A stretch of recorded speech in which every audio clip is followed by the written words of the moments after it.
What's up, guys? Thank you for watching us on another episode. It is Word Thinkers. This is our very first podcast that we will be doing. And today we are just discussing our conversion and how our journey has been staying faithful and growing in the things of the Lord. So we'll go down the line. Each guy will introduce himself. You get to meet the lovely faces. So we'll start on my left and we'll move down all the way to the end of the table. Thank you, guys. Afternoon, guys. I'm Gary and Keister, based in Keetmanshoop. Good day, Bafwetu. Aaron Beha, based in Keetmans as well. Good day, I'm Freddy, just Freddy. And I'm everywhere. Everywhere. Yeah. It's oxygen. Yeah, exactly. So we'll jump straight into it. We'll discuss on our journey, guys. Let's get comfortable. It's just a fellowship that we're having. And I wouldn't like to start, guys. So I've been waiting for this for quite some time to hear the love story of Mr. Gadi. So Gadi, you can start. I think I'll give you the privileges of starting. How did you find Christ? And then we'll move from there. Yeah, guys, it's been a tough journey for me, but I'm still here. I'm still standing.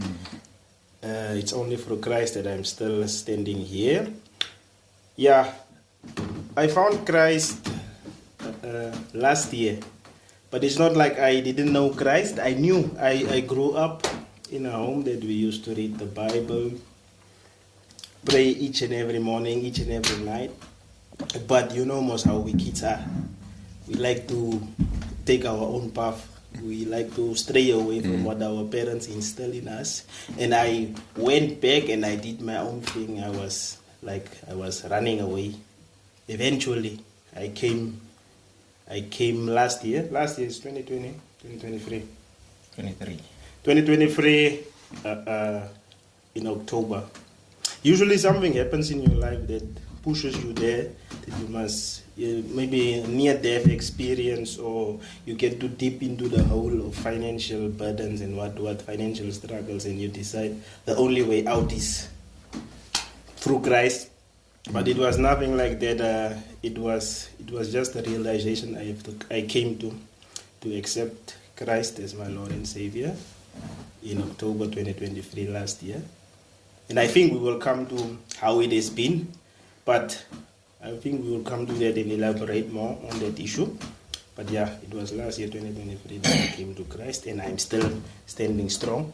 I'm just a human. I'm trying my best, but I'm still standing strong, and I think there's room for growth and there's room for improvement. Yeah. Teach. When did I convert? I can't really place a date on my conversion because it's been a roller coaster of a journey, man. I remember there was a time in high school, there was a crusade in my hometown, Katima, and then the preacher there, most when there's a crusade, for those who are Adventists, they would understand, whenever there's a church crusade, at the end of every crusade, they'll ask those that feel like the messages that we have been talking about has touched them should come forth so that they should be baptized. It was 2009 when I first had an encounter with this Christian thing, or Christianity.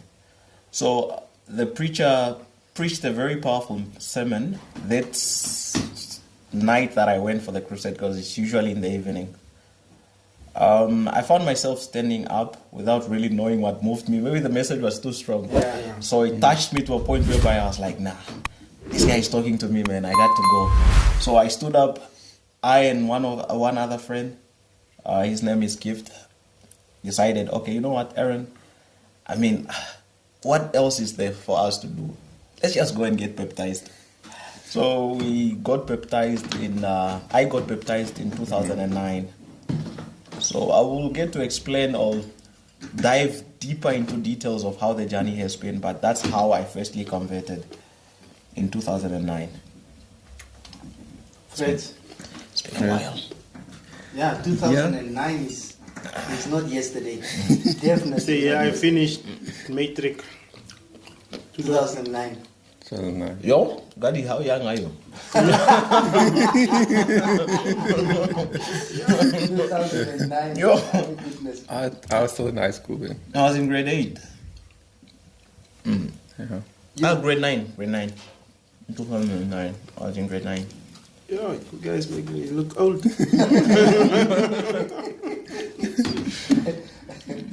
Yeah, for me it was.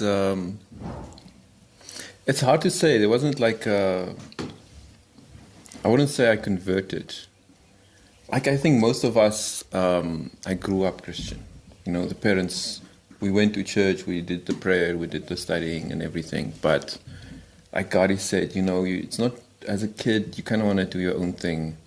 And as a kid, you never really reach a point where you decide for yourself, okay, you know, this is what I'm going to do. I'm going to commit to this.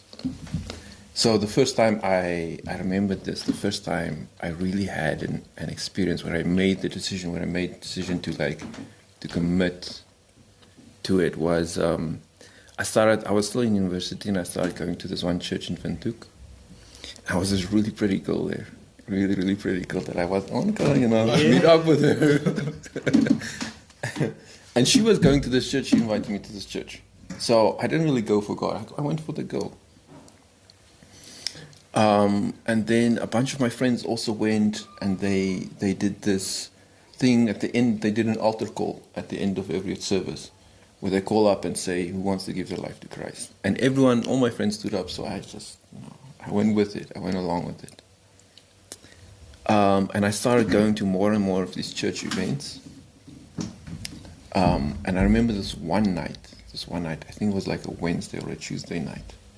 It was a prayer, but it was at a different venue. It was in Auckland Park in Windhoek, right? This small little church place.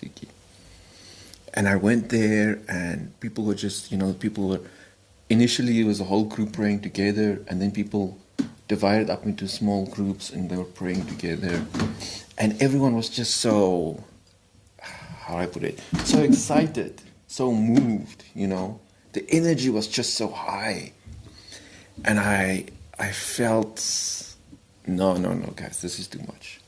I can't, this is too much, this is getting ridiculous. I can't do this. And I just walked out and I started walking down the street. I started walking home. It was far from where I lived, so I started walking home. I even got a lift from my friend, but I walked home. And on the walk home, I started hearing, God was talking to me.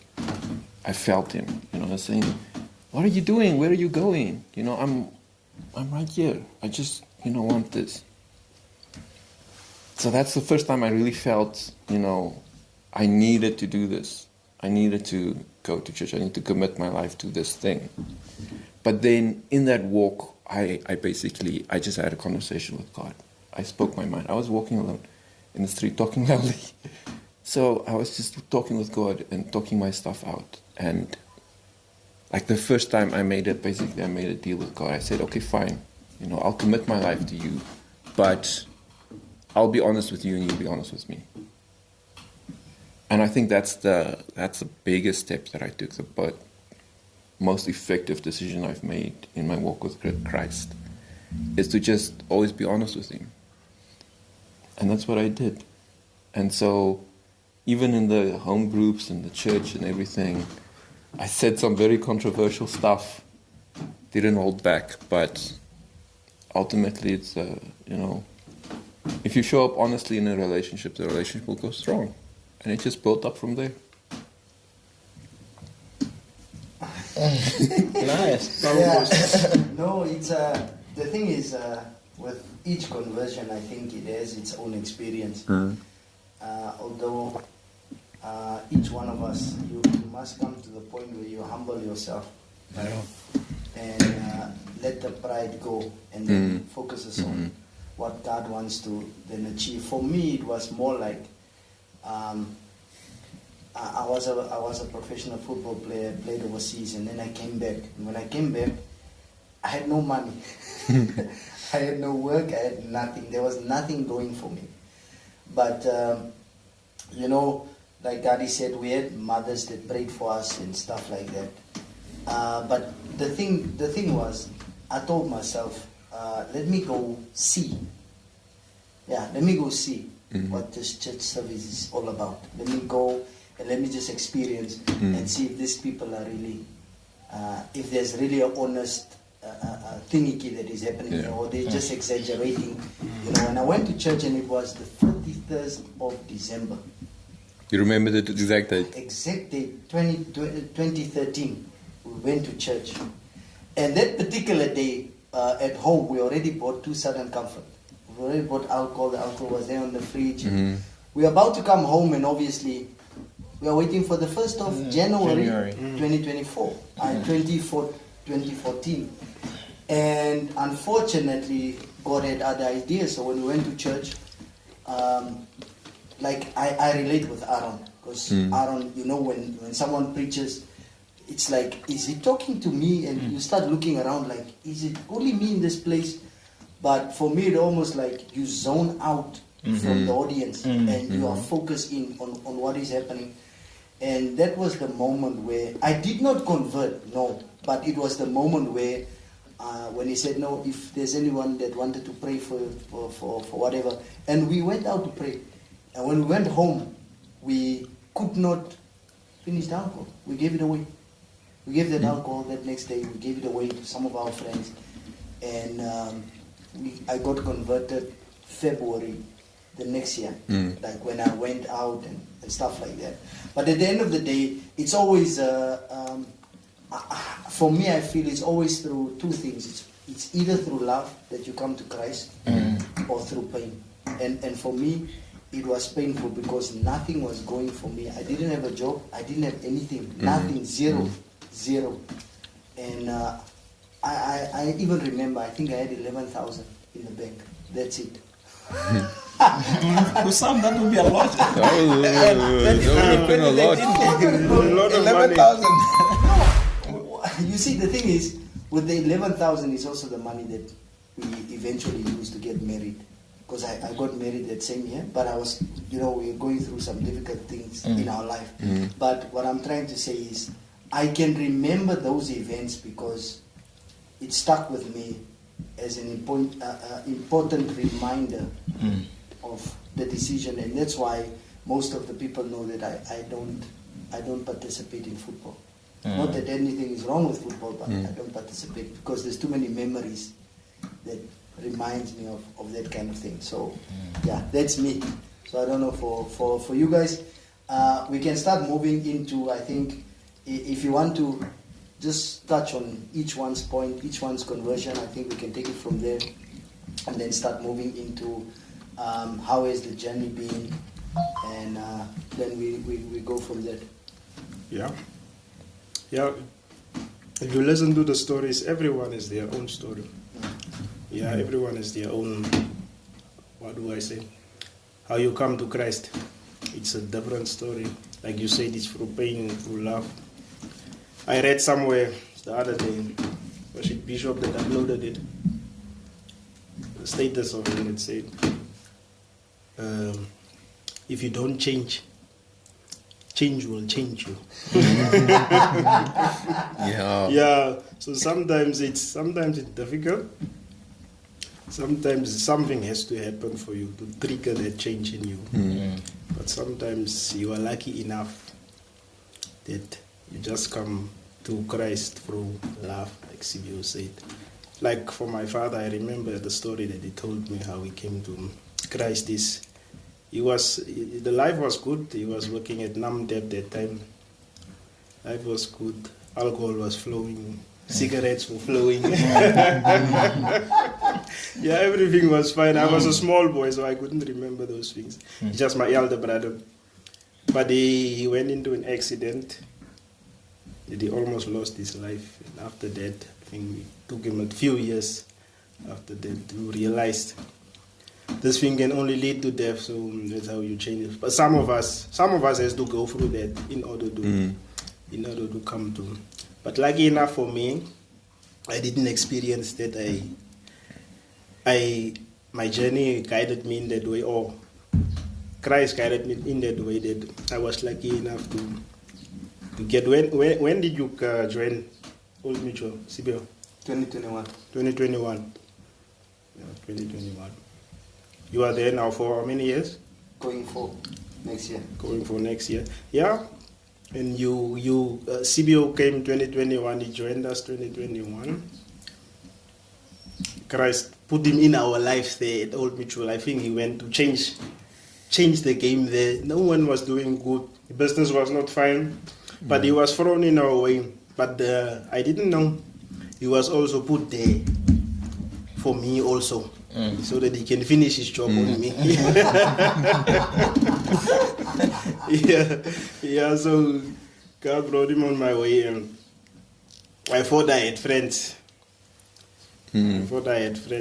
But he came along and he did the job that a man of God must do to bring the flock together. Bring the flock together so that we could preach the word of God. So discipleship. Discipleship. I think if you listen to all the stories that we have shared, it brought me to think of how Christ got his disciples. We might really think that maybe we found Christ, but Christ found us. He found us where we were. He found us where we were. At our lowest points, at our highest points, wherever you are, Christ will find you. So it's not really a thing of saying, no, I found Christ. Look at the woman at the well. Christ was waiting for her. When she came, she found him, not him finding her. Exactly. So she found Christ there waiting for her, for her. I mean, but if you look at the disciples, the first ones, they were fishermen, right? And then Christ went to them. He sought them. He sought after them. They didn't really go looking around for Christ. He found them where they were. So the same applies with us. You might have thought that maybe you were going there for the girl, but Christ was calling you. And then in your going there for the girl, you found him waiting for you. So it's just like that, man. It's really wonderful to think about it. Like, really. All along, and Freddie also ran. He ran. He also ran. I was also running. I physically ran away. We are all runners in a way. We are trying to run away from Christ, but he's coming after us. For me, it's like I was the reason I'm saying I was running is I was going to church, but Friday, Saturday you will find me where you should not find me, but I'm at church most. Sunday I'm at church, so it's fine, everything is fine, and it went like that. I don't know for how long, for 2 months, 3 months. I was up and down. Here you go, my guy. But just for you. You always realize that when you look at all your stories, you always realize that there was always a gap between the encounter, the conversion, right? Those. The Saturday, let me call it the Saturday, because the Friday is when you received hope, right?